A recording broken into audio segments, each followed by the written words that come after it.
আসবেন? আসবো। তো শীতল কণ্ঠে শুধালো, কবে আসবেন? জাঙ্কুক এবার আস্তে আস্তে বলল, আমি কবে আসবো এটা তো আপনি খুব ভালোভাবেই জানেন। আপনিই বলুন আর কতদিন বাকি? 27 দিন। Very good. এখন বলুন আপনার কি হয়েছে? কিছু হয়নি, এমনিতেই ভালো লাগছিল না। খেয়েছেন আপনি? এখনো খাওয়া হয়নি, একটু পরে খাবো। আপনি খেয়েছেন? বাইরে খেয়েছি, বাসায় যাইনি এখনো। এখনো বাসায় যাননি কেন? সাথে কে? বই আমরা সবাই আছে। জাঙ্কুক ভাই।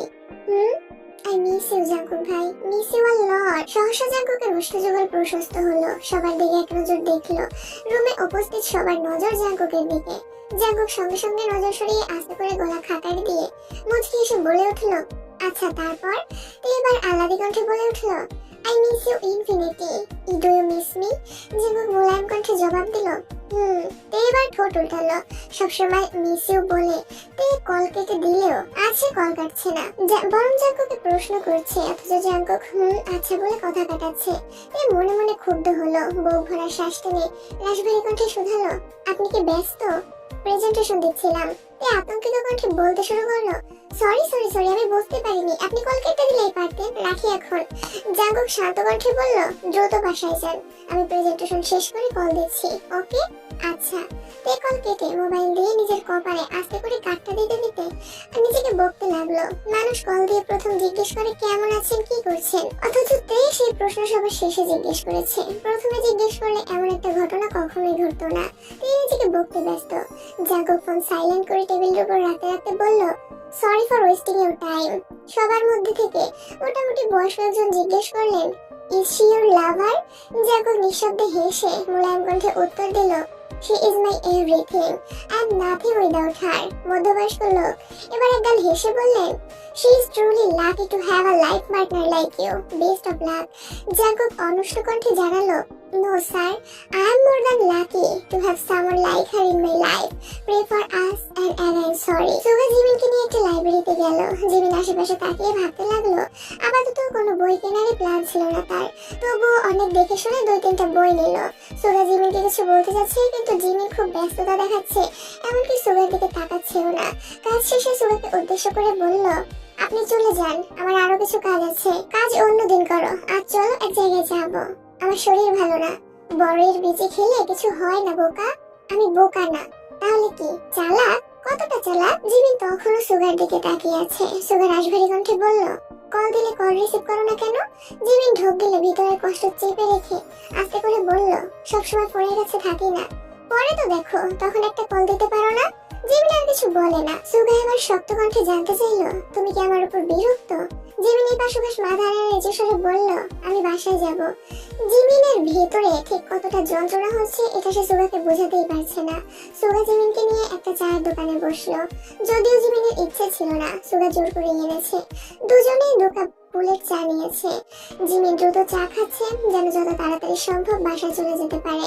সুগা জিমিনের এমন কর্মকাণ্ড দেখে হতবাক হয়ে তাকিয়ে আছে। আচমকা বলে উঠল, সেদিনের মেয়েটার কথা মনে আছে? জিমিন বুঝেও অবুঝের মতো প্রশ্ন করলো, কোন মেয়ে? আইরিন। নামটা কর্ণকুহরে প্রবেশ মাত্রই জিমিন বিষম খেয়ে উঠল। টক আর কাঁচা মরিচের ঝাঁজে কাশতে কাশতে জিমিনের শ্বাস আটকে যাচ্ছে, 2 চোখ দিয়ে পানি পড়ছে। সুগা তড়িঘড়ি করে 1 গ্লাস পানি নিয়ে আসলো। শ্বাস আটকে যাওয়ার পানিটা পর্যন্ত খেতে পারছে না। সুগা কি করবে বুঝতে না পেরে জিমিনের মাথায় অনবরত ফু দিচ্ছে। জিমিনের স্বাভাবিক হতে বেশ কিছুটা সময় লাগলো। সুগা তখনও জিমিনের পাশে দাঁড়ানো। বিষয়টা খেয়াল করে জিমিন আস্তে করে বলল, আমি ঠিক আছি, আপনি বসুন। সুগা সরি বলে দূরে সরে বসেছে। জিমিন বলল, তখন কি যেন বলছিলেন, বলুন। সুগা মনে মনে বিড়বিড় করলো, যে শাকচুন্নির নাম নেওয়াতে তোমার এই অবস্থা হয়েছে, এই শাকচুন্নির নাম আর জীবনেও মুখে নিব না। জিমিন আবারও বলল, কি হলো বলুন। কিছু না, চলো তোমাকে বাসা পর্যন্ত দিয়ে আসি। জাঙ্কুক প্রেজেন্টেশন শেষ করেই টেকে কল দিয়েছে, ততক্ষণেতে বাসায় চলে গেছে। কথা শেষ করে ফেসবুকে ঢোকা মাত্রই তার পোস্ট সামনে আসছে। পোস্ট দেখে জাঙ্কুক জিভ দিয়ে ঠোঁট ভিজিয়ে অনুগ্রহ কণ্ঠে বলল, রূপকথার রাজকুমার না হলেও কিন্তু দেহনের রাজকুমার হয়ে খুব শীঘ্রই আসবো ইনশাআল্লাহ। নিত্যদিনের মতো রাত 10:30 নাগাদ জাঙ্কুকের কল আসছে। এই যেন প্রতিদিন এই সময়টার জন্যই অপেক্ষা করে। জাঙ্কুক কল দিয়ে ধীর কণ্ঠে শুধালো, কি অবস্থা? কিসের কি অবস্থা? শপিং কত দূর? কিসের শপিং? বিয়ের। কার বিয়ে? তোর? আমার বিয়ে? কবে? সেসব জেনে তোর কাজ কি? তুই না বলেছিলি বিয়ের জিনিসপত্র নিয়ে পালানোর শখ তোর, টাকা পাঠিয়েছে কি কি লাগে সব কিনে নিস। তুই আহম্মকের মতো তাকেই বললো আমি আপনাকে এটা বলিনি। সেসব বাদ দে, এখন বল তোর কি লাগবে। তুই মনে মনে বিড়বিড় করলো আপনাকে লাগবে, এখন দিয়ে দেন না। কি হলো বল। আমার কিছু লাগবে না। জাঙ্কুক গম্ভীর কণ্ঠে বলল আগামীকাল শপিং এ যাব, সারা রাত লিস্ট করে পাঠাবেন, মনে থাকবে? সুগা রাজনীতি ছেড়ে পড়াশোনায় মনোযোগী হয়েছে। সেই সঙ্গে আপাতত জাঙ্কুকের অফিসের টুকটাক দেখাশোনা করতে হচ্ছে। এছাড়া আরো কিছু কাজ আছে। এর মধ্যে আইনের সঙ্গে আর দেখা হয়নি। সুগাও ভুলে গেছে সেই মেয়ের কথা। জিমিন ইদানিং একটা টিউশন শুরু করেছে। মূলত জিমিনের বড় আপু মেয়েটাকে পড়াতো, কিন্তু এখন চাকরির চাপে টিউশন পড়ানোটা কষ্ট হয়ে যায়, তাই জিমিন পড়াচ্ছে। বিকেল দিকে জিমিন টিউশন থেকে বেরিয়ে হেঁটে মেইন রোড পর্যন্ত যাচ্ছিল। অনেকটা যাওয়ার পর হঠাৎ পাশ থেকে একজন ডাকলো জিমিন। মেয়েলি কণ্ঠস্বরে নিজের নাম শুনে জিমিন থমকে দাঁড়িয়ে পাশে তাকালো। থ্রি পিস পরা এক মেয়ে, মাথায় ওড়না দেওয়া, এগিয়ে আসলো জিমিনের কাছে। জিমিন সূক্ষ্ম নেত্রে তাকে প্রশ্ন করলো কে আপনি, আমাকে কিভাবে চেনেন? আমি আইরিন, সেদিন দেখা হলো মনে নেই? সুগার সাথে ছিলে তুমি? জিমিন শ্বাস ছেড়ে শান্ত কণ্ঠে বলল কিছু বলবেন? হ্যাঁ, তুমি তের ফ্রেন্ড জিমিন না? হ্যাঁ, কেন? আসলে তোমাকে সেদিন সুগার সাথে দেখার পর কেন যেন মনে হচ্ছিল তুমি ওর গার্লফ্রেন্ড। অনেক ভাবার পর মনে হয়েছে তুমি তো তের ফ্রেন্ড। অনেক আগে তোমাকে দেখেছিলাম, তখন তোমরা অনেক ছোট ছিলে। জিমি নিজের ভিতরে ক্রোধ চেপে রেখে শান্ত স্বরে জিজ্ঞেস করলো আমাকে কি কোনো দরকারে ডেকেছেন? আমার কিছু কাজ আছে, যেতে হবে। সুগার বিষয়ে জিজ্ঞেস করতেই ডেকেছিলাম। তুমি জানো নাকি? জানি না। সুগার সাথে আমার প্রেমের সম্পর্ক ছিল। পারিবারিক সমস্যার কারণে অনেকদিন যোগাযোগ ছিল না। মূলত সুগার জন্য আমার ঢাকায় আসা। মাস্টার্স আর চাকরির প্রস্তুতি কেবলই বাহানা। আচ্ছা, সুগাকে বর্তমানে কোনো সম্পর্কে আছে জানো তুমি? আমি কিভাবে জানবো? তোমার সাথে তো কিছু নেই, তাই না? জিমিন কপাল কুঁচকে প্রশ্ন করলো থাকলে কি করবেন? আইরিন ঠিক করে হেসে বলল মজা করতেছো? তোমাকে সুগা ছোট বোনের চোখে দেখে, তাই তোমার প্রতি ওর কোনো অনুভূতি আসবেই না? তাহলে তো আপনিই ভালো জানেন। আসছি। জিমিন চলে যায়। মেয়েটা পেছন থেকে জিজ্ঞেস করলো তোমার কাছে সুগার নাম্বার আছে? জিমিন কোনো উত্তর দিল না। মেয়েটা আবারও বলল সুগার সাথে দেখা হলে আমার কথা বললো। ইদানিং জাঙ্কুকের আব্বুর অফিসে বেশ চাপ যাচ্ছে। সবিনও ঢাকায় নেই। কিম নামজুন এখন একা, সব সামনে হিমশিম খাচ্ছেন। তার মধ্যে কয়েকজন নতুন জয়েন করেছে, তাদেরকে সবকিছু বুঝিয়ে দিতে হচ্ছে। জাঙ্কুক সকাল থেকে বেশ কয়েকবার কল দিয়েছে। কিম নামজুনের ফোন কাছে নেই, তাই সে রিসিভ করতে পারেননি। অনেকক্ষণ পর ফোন দেখে জাঙ্কুককে কল ব্যাক করলেন। জাঙ্কুক সালাম দিয়ে শান্ত কণ্ঠে বলল আব্বু, সিফাতের ব্যাপারে আপনি যে সিদ্ধান্ত নিয়েছেন সেটা কি ভেবেচিন্তে নিয়েছেন? হ্যাঁ, কেন? কিন্তু আমার মনে হচ্ছে আপনার এই সিদ্ধান্তটা নিয়ে আবারও ভাবা উচিত। তোমার চাচু তোমার কাছে বিচার দিয়েছে? না আব্বু, চাচু শুধু জানিয়েছেন এটা একান্তই আমার মতামত। তারপরে যদি মনে হয় আপনি তাকে জয়েন করাবেন, তাহলে অন্ততপক্ষে কিছুদিন সময় নিন। আমি কিছুদিনের মধ্যেই চলে আসবো। চাচু কাকামণি ঢাকায় ফিরলে সবার সাথে কথা বলে সিদ্ধান্তটা নিলে ভালো হতো না? কি বলতে চাচ্ছ? আমার নেওয়া সিদ্ধান্ত ভুল? তোমরা যা ঠিক মনে করবে শুধুমাত্র তাই ঠিক হবে? প্লিজ আব্বু, আপনি মাথা ঠান্ডা করে একবার ভাবুন। যেখানে 25-30 বছর যাবত গ্রামের মানুষের সাথে আপনার কোনো সম্পর্ক নেই, ভুল করে কখনো গ্রামেও যান না, সেখানে সেই গ্রামের এক ছেলেকে গুরুত্বপূর্ণ পোস্টে যোগ দিচ্ছেন, সেটা কি আদৌ যুক্তিপূর্ণ? 15 দিনের মধ্যে আমি চলে আসবো। তাছাড়া খুব সমস্যা হলে সুগাকে বললেই অফিসে আসবে। এরপরও যদি নিতে চান, আরো অনেক মানুষ আছে। প্লিজ একবার অন্তত ভাবুন। কিম নামজুন গুরুতর কণ্ঠে বলতে শুরু করলেন দেখো, মানুষ সারা জীবন খারাপ থাকে না। তার পরিবার আমাদের সাথে যে অন্যায়টা করেছে সেটা অনেক বছর আগের ঘটনা। এত বছর পর সে বিপদ পড়ে জবের জন্য আমার কাছে এসেছে। এখন আমিও যদি তাদের মতো খারাপ ব্যবহার করি, তাহলে তাদের আর আমাদের মধ্যে কি পার্থক্য রইল? দ্বিতীয়বার সুযোগ পেলে মানুষ নিজের প্রথম ভুলকেও শুধরাতে পারে। দেখা যাক সে কি করে। জাঙ্কুক কণ্ঠ দ্বিগুণ ভারী করে বলল আমার মন কোনো ভাবেই সায় দিচ্ছে না। আপনার ভালো মানুষের সুযোগ নিয়ে অনেকেই অনেক কিছু করতে পারে। তুমি দুশ্চিন্তা করো না, সাবধানে থেকো আর যত তাড়াতাড়ি চলে এসো যদি তোমার ইচ্ছে হয়। জাঙ্কুক মলিন হেসে বলল সরি আব্বু। সরি বলছো কেন? বলতে ইচ্ছে করলো তাই বললাম। আর 1 সপ্তাহ কেটে গেছে। জাঙ্কুকের বাড়ি ফেরার কেবল 1 সপ্তাহ বাকি। কিম বাড়িতে আমেজ বদলে গেছে। জিন, ইয়নজুন বিভিন্ন জাতের পিঠা তৈরিতে ব্যস্ত। রোয়াও তাদের কাজে সহযোগিতা করছে। সকাল থেকে আম্মুদের বিশাল আয়োজন দেখছে। আজ ভার্সিটি যেতে একদম ইচ্ছে করছে না, তারপরও কি মনে করে ভার্সিটিতে এসেছে। একটা ক্লাস শেষ হয়ে আরেকটা ক্লাস শুরু হয়েছে, আবার 15 মিনিট হবে। এর মধ্যে তার মাথা ঘুরছে, চোখে অন্ধকার দেখছে। একবার ওয়াশরুমে গিয়ে চোখে মুখে পানি দিয়ে এসেছে, তারপরও ঠিক হচ্ছে না। এর অবস্থা দেখে জিমিন ভয় পাচ্ছে, সোহাকে ফোন দিতে চাচ্ছে কিন্তু তে বারবার আটকে দিচ্ছে। প্রায় 15-20 মিনিটের পর তে আচমকা সেন্স হারিয়ে জিমিনের গায়ের উপর ঢলে পড়েছে। এর অসুস্থতার কথা শোনা মাত্রই সোগা আটকে ওঠে। তার অক্লিষ্ট মন দৈমনস্যে ছেয়ে গেছে, দ্রুত রওনা দিল। ততক্ষণে জিমিনরা তাকে নিয়ে হাসপাতালে চলে গেছে। সোগাকেও জানিয়ে দিয়েছে, ডাক্তাররা তাকে চেক করেছেন। জিমিন তার পাশে বসে আছে, তার মধ্যে সোগা ছুটে এসে রুমে ঢুকে ডাক্তারকে দেখেই থমকালো। দরজার সামনে সোহায়নরা থাকায় রুমটা চিনতে অসুবিধা হয়নি।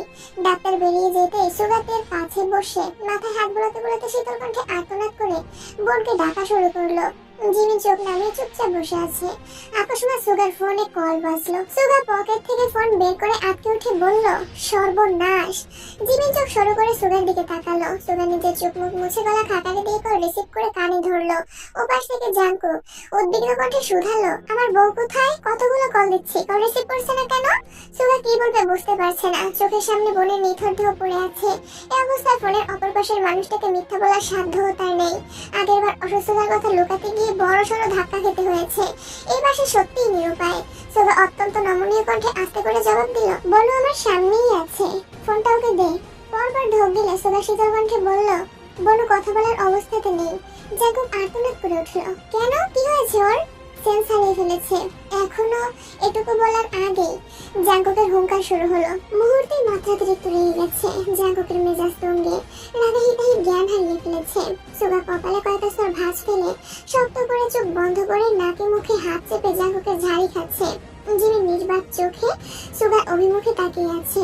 ফোনের অপর পাশের মানুষটা জাঙ্কুক ভাইয়া এটা বুঝতে জিমিনের খুব বেশি সময় লাগলো না। এর অসুস্থতার কথা শুনে টানা 17 দিন তার সাথে কোনো কথা বলেনি। অনেক চেষ্টার পর সম্পর্ক কিছুটা স্বাভাবিক হয়েছে। এখন আবারও অসুস্থতার কথা শুনলে জাঙ্কুক ঠিক কি করবে সেটা ভেবেই জিমিন ভয় পাচ্ছে। জাঙ্কুক যদি আবারও কথা বন্ধ করে দেয় তখন তেই বা কি হবে।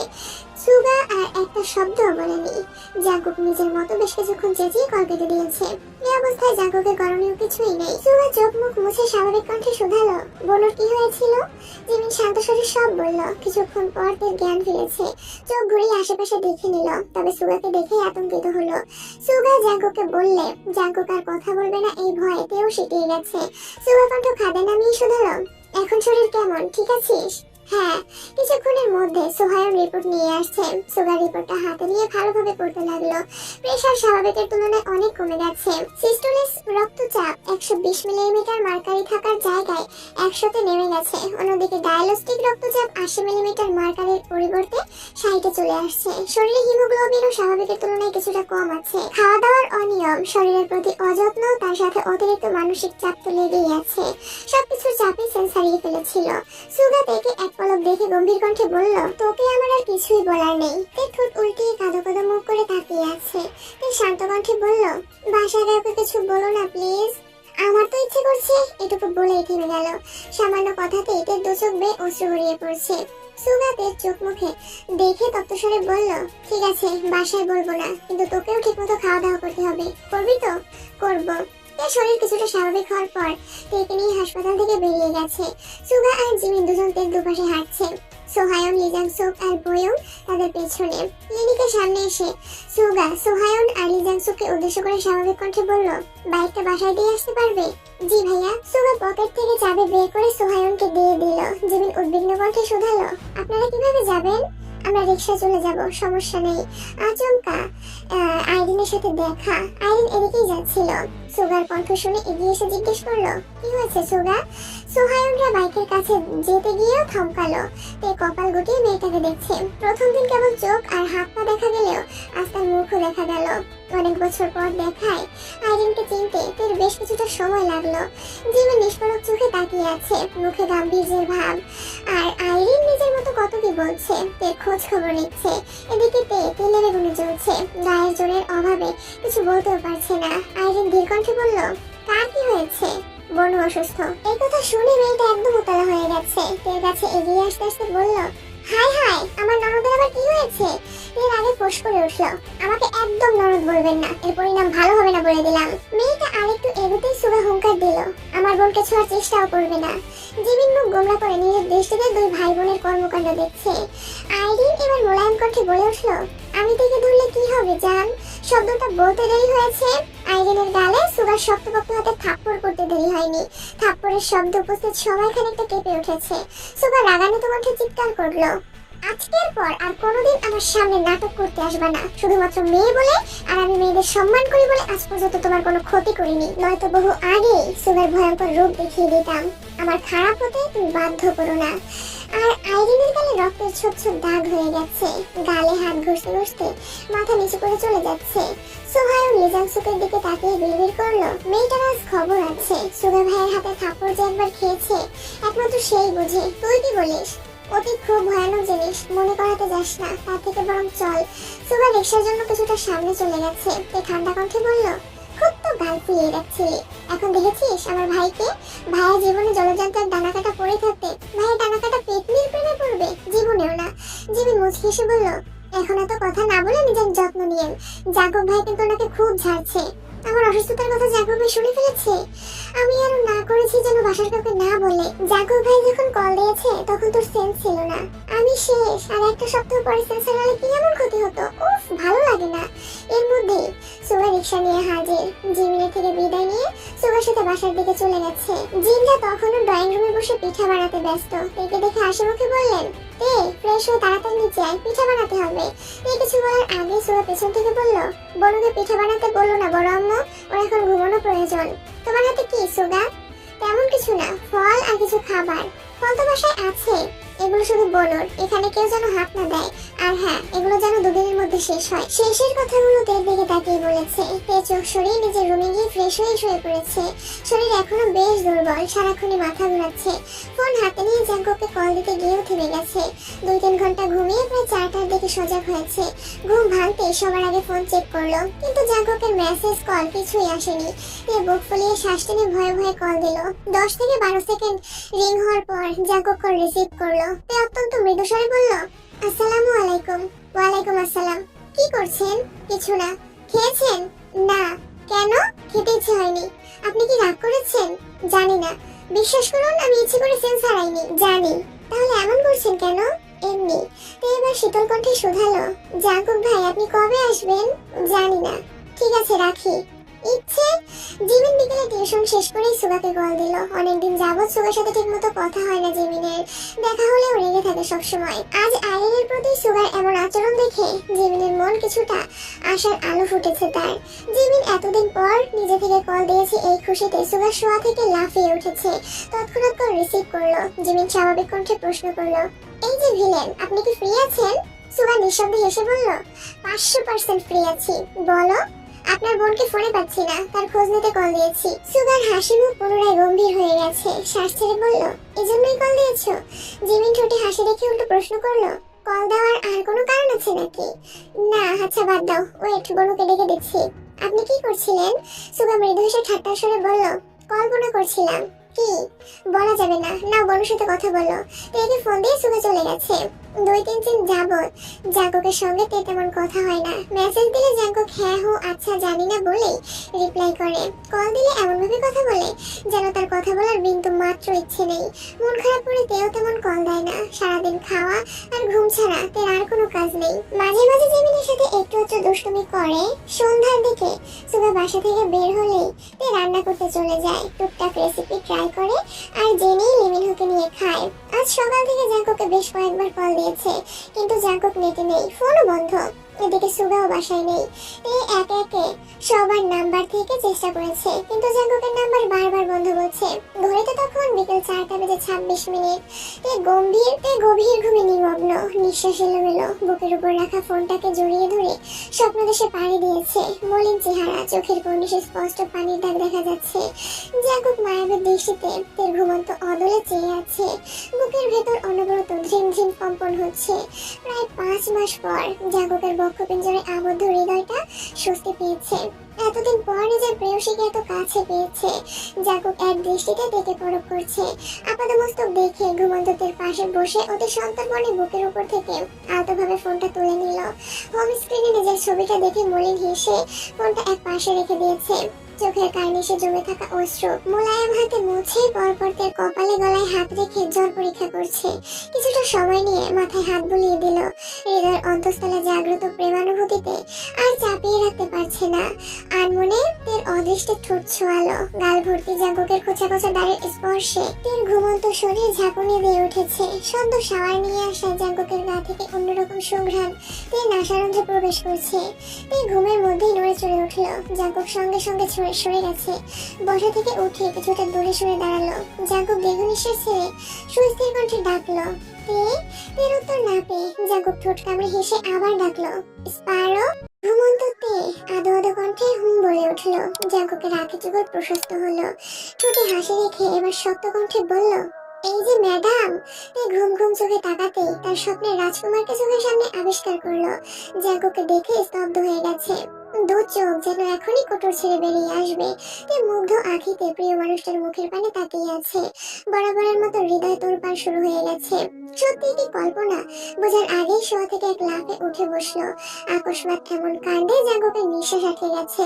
পরপর বুক টান করে সোজা হয়ে দাঁড়ালো। ঘুমের ঘোরেতে অবাক চোখে জাঙ্কুককে দেখছে। আচমকা বসা থেকে এক লাফে জাঙ্কুককে জড়িয়ে ধরলো। ঠিক জড়িয়ে ধরলো বলে না এটাকে। তে দুপা মাটি থেকে প্রায় এক হাত উপরে। আকস্মাৎ ঘটনায় জাঙ্কুক এক পা পিছিয়ে সহসা সর্বশক্তি দিয়ে তাকে আঁকড়ে ধরলো। জাঙ্কুকের এক হাত তার পিঠে আর এক হাত কোমরের উপরে শক্ত করে ধরে আছে। তে অর্ধ ঘুমে থাকলেও জাঙ্কুক পুরোপুরি সজ্ঞানে আছে। জাঙ্কুকের শিরা উপশিরায় তুফান চলছে। উল্টো শ্বাস তার উন্মুক্ত ধারে পড়ছে। দুজনের হৃৎপিণ্ডের ধুকপুকানি তীব্র থেকে তীব্র হতে শুরু করেছে। গাত্র জুড়ে অদ্ভুত শিহরণ যাচ্ছে। এর দু চোখ ছলছল করছে। ঘন ঘন শ্বাস ছেড়ে আকস্মাৎ কাঁদতে শুরু করেছে। জাঙ্কুক তখনও শক্ত হস্তে তাকে জড়িয়ে ধরে রেখেছে। কোন ঘুরে আটকে আছে সে নিজেও বুঝতে পারছে না। কাঁদতে কাঁদতে নিজের মণিগুঠায় জমে থাকা অভিযোগগুলো ব্যস্ত কণ্ঠে জাহির করছে। কাঁদতে কাঁদতে আর্তনাদ করে উঠল, আপনি তো নিষ্ঠুর কেন? তে কি ভেবে আকস্মাৎ জাঙ্কুককে ছেড়ে দিয়েছে। জাঙ্কুক আস্তে আস্তে ছাড়লো। তে দুপা জাঙ্কুকের বৃহৎ পদযুগলের উপর পড়লো। জাঙ্কুক তাকে জড়িয়ে ধরে রেখে সম্পূর্ণ ঘুরিয়ে তাকে দেয়ালে ঘেঁষে দাঁড় করালো। তৎক্ষণিক ঘটনায় তার মস্তিষ্ক পর্যন্ত এলোমেলো হয়ে গেছে। জাঙ্কুক ডান হাতের বৃদ্ধাঙ্গুল দিয়ে তার চোখের পানি মুছে কণ্ঠ খাদে নামিয়ে আস্তে করে বলল, সরি, আর কখনো নিষ্ঠুরের মতো আচরণ করব না। কাঙ্ক্ষিত ব্যক্তির কোমল কণ্ঠের জবাব শুনে তে নিশ্চুপ হয়ে গেছে। তার পা তখনও জাঙ্কুকের পায়ের উপর। জাঙ্কুক এগোতেই তে পেছোতে চেষ্টা করলো, কিন্তু কয়েক ইঞ্চির গ্যাপ মুহূর্তেই ফুরিয়ে গেল। জাঙ্কুক মাথা নিচু করে তার কানের কাছে মুখ নিয়ে পাতলা আধার নেড়ে বিড়বিড় করে বলল, খুব তো মিসু করছিলেন, তা ঠিক কতটুকু মিস করেছেন দেখি? এর ঠোঁট কাচ্ছে ফিনফিন করে। মুখ দিয়ে কোনো কথাই বের হচ্ছে না। ক্ষণিকের জন্য ভেতরটা অনুভূতি শূন্য হয়ে গেছে। জাঙ্কুকের উষ্ণ শ্বাস প্রশ্বাস তের ঘাড়ে পড়ছে। জাঙ্কুক মুখ তুলে তের নিরুদ্বেগ চেহারার পানে তাকালো। জাঙ্কুকের এক হাত তখনও তের পিঠ আঁকড়ে ধরে আছে। অন্য হাত দিয়ে তের এলোমেলো চুলগুলো ঠিক করে তের ডান হাতটা জাঙ্কুকের বুকের বাঁ পাশে শক্ত করে চেপে ধরে বলল, তোর শূন্যতায় আমার অনুভূতির দেয়াল ভেঙে চুরে তছনছ হয়ে গেছে। আমার ভগ্ন হৃদয়ের কম্পন কি তুই টের পাচ্ছিস? বুঝতে পারছিস কতটা মিস করেছি তোকে? জাঙ্কুকের হৃদস্পন্দন অস্বাভাবিক তীব্র। জাঙ্কুকের বক্ষস্থলে হাত রাখায় তের সর্বাঙ্গে কম্পন শুরু হয়ে গেছে। চিরচেনা মানুষটার গায়ের গন্ধ, স্পর্শ, মায়াবী কণ্ঠ, নিঃশব্দ দৃষ্টি সব এতে মাতাল প্রায়। কয়েক মুহূর্তের মধ্যে ক্ষত বিক্ষত হৃদয়ের হাহাকার অশ্রুরূপে ঘুরিয়ে পড়ল। তের হাত আর পিঠ ছেড়ে জাঙ্কুক এবার শান্ত হস্তে তের দু চোখ মুছে কণ্ঠ দ্বিগুণ ভারী করে বলল, আজকের পর আমার কারণে তোর চোখ থেকে এক ফোঁটা পানিও পড়তে দেব না আমি, প্রমিস। কথাটা বলতে বলতে তের কপালে দীর্ঘ চুমু দিল। অমনিতে পাথর বনে গেছে। জাঙ্কুকের পায়ের ওপর থেকে তের পা সরে গেছে। অনাকাঙ্ক্ষিত ঘটনায় তের শ্বাসনালীতে তুফান শুরু হয়ে গেছে। দু চোখ পূর্বের তুলনায় দ্বিগুণ প্রশস্ত হয়ে গেছে। প্রায় 2 বছরের জমে থাকা অনুভূতিগুলো এলোপাতাড়ি ছুটছে। তের এলোমেলো নিঃশ্বাস জাঙ্কুকের বুকে লাগছে। প্রায় মিনিট খানেক পর জাঙ্কুক কিছুটা সরে দাঁড়ালো। তে নিস্তব্ধ হয়ে দাঁড়িয়ে আছে। জাঙ্কুক শেষবারের মতো তের চোখ মুখ মুছতে মুছতে শক্ত কণ্ঠে বলল, আজ এই মুহূর্ত থেকে তোর চোখে সুখের অশ্রু ব্যতীত আমি আর কোনো অশ্রু দেখতে চাই না। তেকে ছেড়ে চলে যেতে নিয়ে আবার থমকালো। কোমল কণ্ঠে বলল, তোর গিফট টেবিলে রাখা আছে। জাঙ্কুক তের দিকে তাকিয়ে মিটিমিটি হেসে গুনগুন করতে করতে বেরিয়ে গেল। 7 সাগর আর 13 নদী পার হয়ে তুমি আসতে যদি রূপকথার রাজকুমার হয়ে আমায় তুমি ভালোবাসতে যদি। তে নির্বাক চোখে জাঙ্কুকের পানে তাকিয়ে আছে। তে দেয়ালে গা এলিয়ে দাঁড়িয়ে আছে। এগুলো স্বপ্ন, কল্পনা নাকি বাস্তব কিছুই বুঝতে পারছে না। কয়েক মুহূর্ত হতবাক থেকে আচমকা বিছানায় শুয়ে পড়লো। শরীরের দুর্বলতার কারণে কিছু সময়ের মধ্যে আবারও ঘুমিয়ে পড়েছে। ঘন্টাখানেক পর হঠাৎ হইচইয়ের শব্দে তার ঘুম ভাঙে। শোয়া থেকে উঠে আড়মোড়া ভাঙতে ভাঙতে চোখে পড়ে টেবিলের দিকে। টেবিলের উপর একটা গিফট বক্স রাখা। তে হকচকিয়ে উঠে বক্সটার কাছে এগিয়ে গেল। তৎক্ষণাৎ 1 ঘন্টা আগের ঘটনাগুলো মনে পড়তে লাগলো। তে আনমনে বলে উঠলো, জাঙ্কুক ভাই কি সত্যি চলে আসছেন? এক দৌড়ে ওয়াশরুম থেকে চোখে মুখে পানি দিয়ে মুখ ঠিক মতো না মুছেই ছুটলো। আশপাশ না তাকিয়ে অন্তহীন পায়ে ছুটে আচমকা সিঁড়িতে এসে থামলো। জাঙ্কুক নিচ থেকে অপলক দৃষ্টিতে তাকিয়ে আছে। জাঙ্কুকের এমন দৃষ্টি দেখে তে হতভম্ব হয়ে গেছে। চোখ নামিয়ে ধীর গতিতে নামতে শুরু করলো। জেনি আর লিমিনহো গিফট নিয়ে কাড়াকাড়ি করছে। তে কাছাকাছি আসতেই জাঙ্কুক সস্নেহে জিজ্ঞেস করলো, কেমন আছিস? কিছুটা দূরেই ইয়নজুন আর জিন দাঁড়ানো। তে চোখ তুলে তাকাতেই চোখাচোখি হলো দুজনের। জাঙ্কুকের দু চোখে শান্ত প্রেমানুভূতি, যা লুকাতে অক্ষম সে। তে মায়াবী দৃষ্টিতে তাকিয়ে মোলায়েম কণ্ঠে বলল, আলহামদুলিল্লাহ ভালো, আপনি কেমন আছেন? আলহামদুলিল্লাহ। সেই কখন আসছিস? এখনো কিছু খাসনি? আগে থেকে জানিয়েও আসিসনি। কি খাবি বল? জাঙ্কুকের দিকে তাকিয়ে থেকে শান্ত স্বরে বলল, শুনলাম তোমার মেয়ে পকোড়া বানাতে এক্সপার্ট, জিজ্ঞেস করো আমাকে বানিয়ে খাওয়াবে কিনা। এ আবার কেমন কথা? তোকে খাওয়াবে না কেন? এই আয়, রাতে কি খাবি? তোমার যা ইচ্ছে তাই রান্না করো। তুই আসবি এটা আগে জানাসনি কেন? তোর রুমটা পরিষ্কার করা হয়নি। সেদিন সুগাকে দেখলাম কোনো মতো পরিষ্কার করেছে। সমস্যা নেই, আমি সবকিছু পরিষ্কার করেছি। জাঙ্কুক সোফায় হেলান দিয়ে বসে আছে। তেকে পকোড়া নিয়ে আসতে দেখে ইচ্ছাকৃত গান শুরু করলো। সাত সাগর আর 13 নদী পার হয়ে তুমি আসতে যদি। তে মুখ ফুলিয়ে সূক্ষ্ম নেত্রে তাকাতে জাঙ্কুক অন্যদিকে মুখ ঘুরিয়ে নিয়েছে। তে মুখ ফুলিয়ে শ্বাস ছেড়ে বলল, আজ আসবেন এটা আগে জানালেন না কেন? জানালে কি সারপ্রাইজ থাকতো? তে ভেঙচি কেটে বেরবের করে বলল, সারপ্রাইজ দিতে কে বলেছিল আপনাকে? 2 দিন পর পর অসুখ বাঁধাতে কে বলেছিল আপনাকে? এর মধ্যে কি নামজুন বাসায় আসছেন? ওনাকে দেখে এতে দ্রুত রান্নাঘরে চলে গেছে। জাঙ্কুক এগিয়ে গিয়ে আব্বুকে সালাম করলো। ঘন্টাখানেক পর সুগা আসছে। জাঙ্কুকে দেখে জড়িয়ে ধরে বলল, আমি ক্লান্ত ভাই, পরিশ্রান্ত। জাঙ্কুক মুচকি এসে জানালো, অফিসিয়ালি দায়িত্ব নেওয়ার আগ পর্যন্ত আরেকটু সহ্য করে নে। আজ অনেকদিন পর সবাই একসঙ্গে খেতে বসেছে। যদিও সোবিন বাসায় নেই, বেকুইন আজই বাসায় এসেছেন। তিন নামজন ভারী কণ্ঠে প্রশ্ন করলেন, তোমার না আরো 3 দিন পরে আসার কথা ছিল? জি আব্বু, কিন্তু কাজ শেষ হয়ে গেছে তাই চলে আসছি। সব কাজ শেষ নাকি আবারও যেতে হবে? শেষ। শিবাতের ব্যাপারে কোনো সিদ্ধান্ত নিয়েছেন? আগামীকাল জয়েন করবে। জাঙ্কুক উদ্বিগ্ন কণ্ঠে শুধালো, আপনি কি আপনার সিদ্ধান্তে অটল থাকবেন?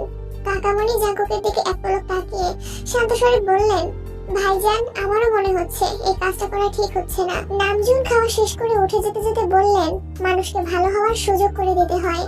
জাঙ্কুক এবার ঠান্ডা করে হুঙ্কার দিল, যদি তার কারণে কখনো কোম্পানির কোনো নেতিবাচক প্রভাব পড়ে তখন কেউ আমাকে বাধা দিতে আসবেন না। কিম নামজুন চলে গেছেন। বেকুইন 2-1টা কথা বলে নিজে উঠে গেছেন। জাঙ্কুক আর সুগা নিজেদের মধ্যে টুকটাক কথা বলছে। খেতে খেতে বারবার জাঙ্কুককে দেখছে। আগের তুলনায় জাঙ্কুক একটু মোটা হয়েছে, দেখতেও একটু ফর্সা লাগছে। তে মিটি মিটি হাসছে আর খাচ্ছে। হঠাৎ জাঙ্কুকের নজর পড়তে ভ্রু নাচালো। তে থতমত খেয়ে চোখ নামিয়ে নিল। খাওয়া দাওয়া শেষ করে জাঙ্কুক ঘুমাতে চলে গেছে। আজ শিবাত নামক ছেলেটা জয়েন করবে। জাঙ্কুক, নামজুন আর বেকুইন 3জনই অফিসে আছে। শিবাত এসে কিম নামজুন আর বেকুইনের সাথে কথা বলে জাঙ্কুকের মুখোমুখি হলো। জাঙ্কুক কপাল কুঁচকে সূক্ষ্মনেতে তাকিয়ে আছে। শিবাত গুরুভারী কণ্ঠে প্রশ্ন করলো, আপনিই তাহলে জিয়ন জাঙ্কুক? জি। কোনো সমস্যা? না, আঙ্কেলের মুখে আপনার কথা অনেক শুনেছি, তাই জিজ্ঞেস করলাম। অফিসে স্যার বলতে শিখুন। Sorry sir. নিজের কাজে মনোযোগ দেন। জাঙ্কুক চলে গেছে। শিবাত নিজের দৃষ্টিতে জাঙ্কুকের দিকে তাকিয়ে আছে। এদিকে সোবিন একের পর এক কল দিয়ে যাচ্ছেন। জাঙ্কুক নিজের কেবিনে গিয়ে কল রিসিভ করতেই সোবিন রাশভারী কণ্ঠে শুধালেন, আটকাতে পেরেছো? না, আমি জানতাম তোমার আব্বুকে আমি খুব ভালোভাবে চিনি। উনি যা বলবেন তাই করবেন, কিন্তু তাই বলে শত্রুর সাথে হাত মেলাবেন? কিছু করার নেই চাচ্চু, এখন আমাদেরকেই সাবধানে থাকতে হবে। জাঙ্কুক বিকেলের দিকে নিজের অফিসে আসছে। যে হোক, ওরা সবাই অনেকদিন পরে দেখা করলো। অফিসের কাজ শেষে সবাই ছুটি দিয়ে 3 বন্ধু গল্প করতে বসেছে। অনেক দিনের জমানো কথা, অফিসের বিভিন্ন কাজ, পার্সোনাল লাইফ, সব বিষয়ে গল্প চলছে। জাঙ্কুক হঠাৎ প্রশ্ন করলো, জাঙ্কুক, বিয়ে কবে করছিস? করবো। সেটা কবে? আর তোর শ্বশুর আসবে কবে? আমার শ্বশুর আসলেই ধামাকা হবে। কেন? 6 মাস সমাজে ঘনিয়ে আসছে। তুই কি ভেবেছিস বাসায় আগে কথা বলবি নাকি তেকে আগে জানাবি? তেকে জানিয়ে তারপরেই বাসায় বলবো, তবে সেটা একই দিনে। আমি ওকে কোনো প্রতিশ্রুতি দেব না, ডিরেক্ট বিয়ের অফার দেব। আর ঘুম থেকে উঠলেই বাড়িতে বিয়ের আমেজ থাকবে। এর মধ্যে তের কল আসছে। চাঙ্গুক ওকে দিয়ে নামটা দেখে একদল হেসে বলল, ওনার নাম নিতেই কল চলে আসছে, উনি অনেকদিন বাঁচবেন। জাঙ্গুক মুচকি এসে উত্তর দিল, বাঁচতে তো হবেই, ওর কিছু হলে আমি যে বেঁচে থেকেও মরে যাব। জাঙ্গুক কল রিসিভ করে মৃদুস্বরে বলল, সারাদিনে এই মনে পড়লো? তে গাল ফুলিয়ে শ্বাস ছেড়ে বলল, আপনিও তো কল দেননি। পপিরা বাসায় এসে আপনার জন্য অপেক্ষা করছেন। আপনার কি আসতে দেরি হবে? না, এখনই আসছি। জাঙ্কুক তাদের থেকে বিদায় নিয়ে যেই উঠতে যাবে, জেহব আনমনে ডাকলো, জাঙ্কুক বল, তোর আব্বু যদি সত্যি সত্যি মেনে না নেয় তখন কি করবি? মরে যাব। ফাজলামো করিস না, সিরিয়াসলি বল। তোদের কি মনে হচ্ছে আমি ফাজলামো করতেছি? আব্বু চাচ্ছু সহজে মেনে নিলে ভালো। যদি বলে তেকে নিয়ে বাড়ি থেকে চলে যেতে তাহলে আরো ভালো। কিন্তু যদি বলে তেকে রেখে একা বেরিয়ে যেতে, তারপর কি হবে আমি জানি না। তবে এটাই সত্যি যে তেকে না পেলে আমি মরে যাব। জাঙ্কুক বাসায় ফিরতেই জাঙ্কুকের পপিরা জাঙ্কুককে ডেকে নিয়ে গেছেন। এই চিন্তিত স্বরে জানতে চাইলেন, কি সিদ্ধান্ত নিয়েছিস? বাসায় কবে বলবি? 8-10 দিনের মধ্যেই বলবো। তোর আব্বু কিন্তু তোর উপর ভীষণ রেগে আছেন, সেদিন অনেক কিছু বলতেছেন। সাবধান। তুমি কিসের জন্য এত ভয় পাচ্ছ? বাড়ি থেকে বের করে দিবে এই ভয়ে? সম্পর্ক ছিন্ন করার ভয় পাচ্ছি। জাঙ্কুক মলিন হেসে বলল, উনি যতবার সম্পর্ক ছিন্ন করবেন আমি ততবার নতুন করে সম্পর্ক মজবুত করব। প্রয়োজনে সুপার গ্লো দিয়ে সম্পর্ক জোড়া লাগাবো। যাই হয়ে যাক না কেন, গ্লো নষ্ট হবে না। সিরিয়াস বিষয় নিয়ে তুই মজা করছিস? ফুপি, হ্যাঁ বল। আমি যদি মারা যাই তুমি কি আমায় মিস করবা? তেহি জাঙ্কুকের কান চেপে ধরে রাগান্বিত কণ্ঠে বললেন, তোর সাহস কতটুকু হয়েছে যে তুই আমার সামনে দাঁড়িয়ে মরার কথা বলিস? সরি ফুপি, সরি, আর বলবো না। জাঙ্কুক বাসায় ফিরেছে 3 দিন হলো। সোবিন এখনো বাসায় ফেরেননি। আজ শুক্রবার হওয়ায় সুগা জাঙ্কুক দুজনেই বাসায়। গত 5 মাসে তের সাথে কথা বলতে বলতে বৃহস্পতিবারে রাত জাগার অভ্যাসটা একদম কেটে গেছে। জাঙ্কুক সকালে নাস্তা করে সেই যে রুমে গেছে, আর বের হওয়ার নাম নেই। বাড়িতে আসার পর থেকে এর সাথে কথাও কম বেশি হয়েছে। চোখের ইশারায় টুকটাক দুষ্টুমি করলেও মুখে কিছুই প্রকাশ করে না। 11টার দিকে তে জাঙ্কুকের রুমের সামনে আসছে। জাঙ্কুক দুজন বন্ধ করে চুপচাপ শুয়ে আছে। তে পা টিপে টিপে রুমে ঢুকে জাঙ্কুকের বিছানার পাশে দাঁড়িয়ে অপলক দৃষ্টিতে জাঙ্কুককে দেখছে। আকস্মাৎ জাঙ্কুক বলে উঠল, একটা অবোধ বালকের দিকে কুনজর দিতে আপনার লজ্জা লাগে না? তে ভেঙচি কেটে জবাব দিল, কে অবোধ? আপনি? তা নয় তো কে? কেন আসছিলেন? তে ঠান্ডা কণ্ঠে বলল, আসার পর থেকে দেখছি যতক্ষণ বাসায় থাকেন ততক্ষণ আপনি রুমে থেকে বেরই হন না, কারোর সাথে কথা পর্যন্ত বলেন না। কি হয়েছে আপনার? জাঙ্কুক শোয়া থেকে উঠে বসে মুচকি এসে বলল, ভাবছি ঘরে বসে থেকে কয়েকদিনেই আপনার মতো একটু সুন্দর হয়ে যাব। তাই সশব্দে হেসে বলল, পারবেন না। কেন? এমনি। জাঙ্কুক বসা থেকে উঠে রুম থেকে বের হতে হতে বলল, ওই আজ রূপচর্চা করে হলেও সুন্দর হয়ে ছাড়বো। তাই হাসতে হাসতে বলল, আপনাকে সুন্দর হতে হবে না, আপনি এমনিই সুন্দর আছেন। জাঙ্কুক ঠোঁট চেপে হেসে বেরিয়ে গেছে। সুগার রুম থেকে সুগাকেও টেনে নিয়ে গেছে। ফ্রিজ থেকে দুটো শসা বের করে ঠান্ডা শসাই কেটে চোখে দিয়ে বসেছে। সাথে একটা ন্যাচারাল প্যাক বানিয়ে মুখে লাগিয়েছে। সামনের প্লেটে জাঙ্কুক আরো কিছু শসা কেটে রেখেছে। সুগা চোখে শসা রেখেই হাত বাড়িয়ে একটা একটা করে সব খেয়ে ফেলেছে। ওদের কাণ্ড দেখে তে আর যিনি হাসতে হাসতে ক্লান্ত হয়ে যাচ্ছে। ভিডিও করে জিমিনকেও পাঠিয়েছে। এর মধ্যে লিমিনহো আসছে। ওদের চোখ মুখ দেখে লিমিনহো উত্তেজিত কণ্ঠে বলল, ভাইয়া তোমরা কি দিয়েছো? আমিও দেব। তে শান্ত কণ্ঠে বলল, আয় আমি তোকে দিয়ে দিচ্ছি। আজ আমাদের যত্ন নেওয়ার কেউ নেই বলে? তাই ঠান্ডা কণ্ঠে বলল, আপনারা চাইলে আমি আপনাদের ফেসিয়াল করে দিতে পারি। হঠাৎ বাহিরে কি নামজনের কণ্ঠ শুনে জাঙ্কুক আর সুগা উঠে যে যার মতো দৌড়। যেতে যেতে সুগা বলল, থাক বাবা, আরেকদিন, আজকের মতো পালাই। সুগা নিজের রুমে পড়তেছে। যদিও পড়াশোনার প্রতি তার প্রবল বেতৃষ্ণা, কিন্তু কিছু করার নেই। জাঙ্কুকের সাপোর্টের জেদ, জিমিনকে নিজের করে পাওয়ার ইচ্ছে, আর এই সব কিছুই পূরণ করতে পড়াশোনা করা কোনো বিকল্প নেই। আগামী সপ্তাহে কোচিং এ ভর্তি হবে, তাই আগে থেকে বইগুলো একটু দেখে নিচ্ছে। হঠাৎ জাঙ্কুক দরজায় দাঁড়িয়ে মৃদুস্বরে বলল, আসবো? আসো। তোমার আবার অনুমতি নিতে হয় নাকি? জাঙ্কুক দরজা চাপিয়ে বিছানায় বসে গম্ভীর কণ্ঠে প্রশ্ন করলো, এই পড়াশোনা কতদিন চলবে? সুগা চোখ নামিয়ে শান্ত কণ্ঠে বলল, আমি সরকারি চাকরি করতে চাই। চাকরি করতে তোকে বারণ করছি না, কিন্তু চাকরি পেতে গেলে যতটা পরিশ্রম আর চেষ্টা করতে হবে, ততটা পরিশ্রম করার ধৈর্য কি তোর আছে? আমি চেষ্টা করব। দেখ সুগা, আমি আজ পর্যন্ত তোকে কোনো কিছুতেই বারণ করিনি। তুই যখন যা চেয়েছিস নিজের সামর্থ্য না থাকলেও কোনো না কোনো ভাবে ম্যানেজ করে দিয়েছি। রাজনীতি করতে চেয়েছিস, আমার অনিচ্ছা সত্ত্বেও তোর খুশির জন্য রাজি হয়েছিলাম। ইদানিং তুই সিদ্ধান্ত নিয়েছিস রাজনীতি করবি না, আমি তাতেও সম্মতি দিয়েছি। এখন তুই পড়াশোনা করতে চাচ্ছিস, আমার এতেও কোনো আপত্তি নেই। কিন্তু কথা হলো, তোর নিজের উপর কনফিডেন্স আনতে হবে। যতবার ভেঙে পড়বি ততবার নিজেকে নিজের সাহস দিতে হবে। পারি না, মনে থাকে না, পারবো না, এগুলো কমন কথা, কিন্তু এগুলোর সাথে আরেকটা কথাও আছে, আমাকে পারতেই হবে। যদি এই কথাটা মাথায় রাখিস তবে তুই সফল হতে পারবি। ধৈর্য আর পরিশ্রম একদিন সফলতা এনে দিবেই। সুগা গুরুভার কণ্ঠে বলল, আমার সিদ্ধান্ত আর নড়চড় হবে না। আল্লাহ সহায় থাকলে আমি সরকারি চাকরি নিয়েই ছাড়বো, ইনশাআল্লাহ।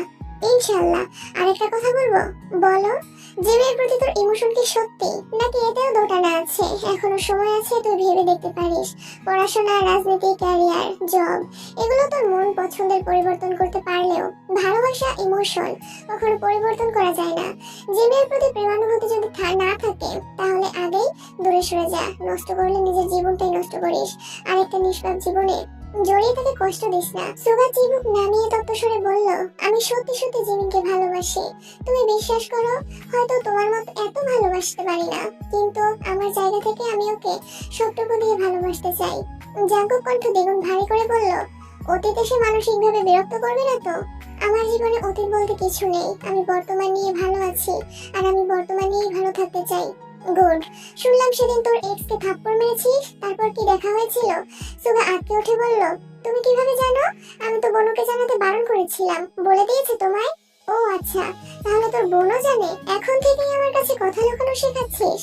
তুমি ভুল বোঝো না প্লিজ। ওই মেয়ের কথা শুনে তুমি রাগ করতা, তাই বলিনি। আর আমি নিজেও এই বিষয়টাকে পাত্তা দিতে চাইনি, কিন্তু সেদিন হাসপাতালে জিমিনের সামনে জান ডাকছিল, তাই আগে থাপ্পড় মেরেছিলাম। জাঙ্কুক ভ্রুকুচকে সন্দেহের দৃষ্টিতে তাকিয়ে বলে উঠল, জান সম্পর্ক এত দূর চলে গেছিল? ছি না, এই মেয়ে জীবনেও জান ডাকেনি আমায়। তুই তোকারি করে সময় কাটাতো না আমার জান। জিমিনকে দুদিন আমার সাথে দেখেছে, হয়তো সন্দেহ করেছে, তাই এমন ভাবে কথা বলছিল। জাঙ্কুক শান্ত স্বরে বলল, তুই কি জানিস জিমিনকে রাস্তায় ডেকে ওই মেয়ে একদিন তোর সম্পর্কে কথা বলেছে? কি? কবে? আমি কিছু শুনিনি তো। জিমিনও কিছু বলেনি। তুমি কিভাবে জানো? জিমিন কেন তোকে বলবে? জিমিন কি তোর গার্লফ্রেন্ড? প্রপোজ করেছিস ওকে? সাহসই পাই না যদি রিজেক্ট করে দেয়। কিন্তু তোমাকে ওই কথা কে বলেছে? সানি বলেছে। সানির বাসার কাছে জিমিন টিউশন পড়াতে যায়। জিমিনের সাথে ওই মেয়ে কথা বলার সময় সানি পাশ দিয়ে যাচ্ছিল, তখন তোর কথা শুনে দাঁড়িয়েছে, আর যতটা শুনেছে সবটাই আমায় বলেছে। এটা তুমি আমায় আগে বললা না কেন? ওই মাইয়ার এখন মাটিতে কোপাইতে ইচ্ছা করতেছে। একই জিমিনকে মানাতে পারছি না, তার উপর আবার আরেক ঝামেলা এসে হাজির। এখন কি করব আমি? তোর এক্সের কথা জানি সে, বোনও বলেছে কিনা জানি না, কিন্তু আমি এখনো কিছু বলিনি। তোর উচিত জিমিনকে সবকিছু জানানো, তারপর তোর প্রতি তার কি অনুভূতি প্রকাশ পায় সেটাই দেখার বিষয়। আচ্ছা ঠিক আছে। জাঙ্কুক উঠে যেতে যেতে আবারও বলল, লাস্ট বার বলছি, ডিসিশন নেওয়ার আগে আবারও ভাব।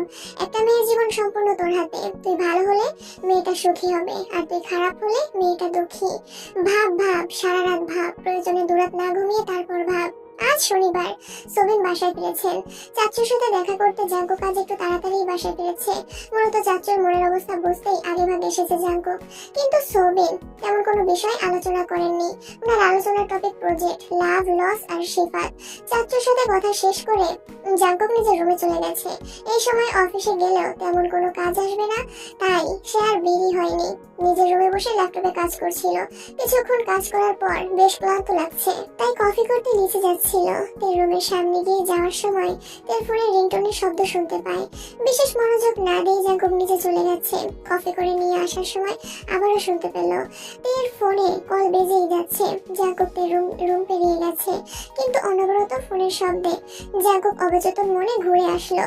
তে রুমে আছে কিনা দেখার জন্য উকি দিল। রুম সম্পূর্ণ ফাঁকা। টেবিলের উপর ফোনটা আপন গতিতে বেজেই চলেছে। জাঙ্কুক রুমে ঢুকে ফোনের দিকে তাকাতে স্ক্রিনে জিমিনের ছবি আর বেবি রেখে সেভ করা নাম্বারটা ভাসলো। জাঙ্কুক ভাবলো রিসিভ করে বলবে যেতে রুমে নেই। জাঙ্কুক স্বাভাবিকভাবে কল রিসিভ করে বলতে নিল, তার আগে জিমিন উত্তেজিত কণ্ঠে বলতে শুরু করলো, হাই ননদিনী, কি করতেছো তুমি? কতগুলো কল দিচ্ছি, রিসিভ করছিলে না কেন? আমার ছোট ননদ আর দেবর কেমন আছে, কি করছে? জাঙ্কুক উষ্ণ স্বরে বলল, তোমার ননদিনী সম্ভবত ছাদে, আমি তোমার ভাসুর বলছি। জিমিন থতমত খেয়ে কাঁপা কাঁপা গলায় বলে উঠলো, জাঙ্কুক ভাইয়া। জি। জিমিন নিজের কপাল চাপড়াচ্ছে, মুখের উপর কল কাটতেও পারছে না, আবার কিছু বলতেও পারছে না। জিমিন উদাসীন কণ্ঠে বলল, আসসালামু আলাইকুম ভাইয়া। ওয়ালাইকুম আসসালাম। ভালো আছেন ভাইয়া? আমি ভালো আছি, তবে অন্য কারোটা জানি না।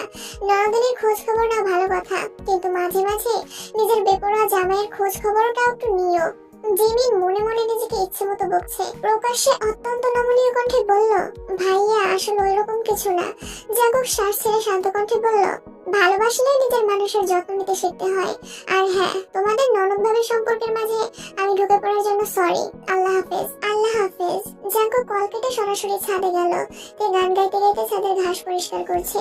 জাঙ্কুক কিছুটা পেছনে দাঁড়িয়ে আস্তে করে গলা খাকারে দিয়ে বলল, কে একজন বলেছিল আমি ফিরলে আমাকে সারপ্রাইজ দেবে, কিন্তু আজও দিল না। সে কি ভুলে গেছে? সে ভুলে যায়নি, কিন্তু কিন্তু কি? আপনি যদি কিছু মনে করেন। আমি কিছু মনে করব না। বলুন, আগে এটা বলুন, ভাইয়া যে জিমিনকে পছন্দ করে এটা কি আপনি জানেন? জানি। কবে থেকে জানেন? প্রায় 2.5 বছর হতে চললো। হতবাক হয়ে তাকিয়ে থেকে উদ্বিগ্ন কণ্ঠে বলল, ভাইয়া এত বছর যাবত জিমিনকে পছন্দ করে? হ্যাঁ, এখন বল কি করেছিস?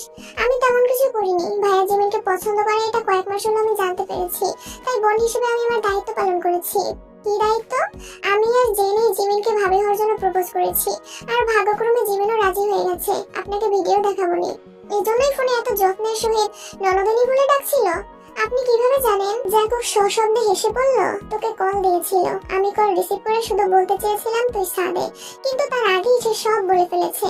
তারপর তারপর আর কি? সে যেহেতু ননদ দেবরের খোঁজ নিচ্ছে, তাই ভাষণ হিসেবে আমারও তো পরিচয়টা দেওয়া উচিত, তাই না? তাই দিয়ে আসছে পরিচয়। এটা কি করলেন আপনি? আমি তো কিছু করলামই না। তে কপাল গুটিয়ে সুখরিতে তাকাতেই জাঙ্কুক মুচকি এসে নিচে চলে গেছে।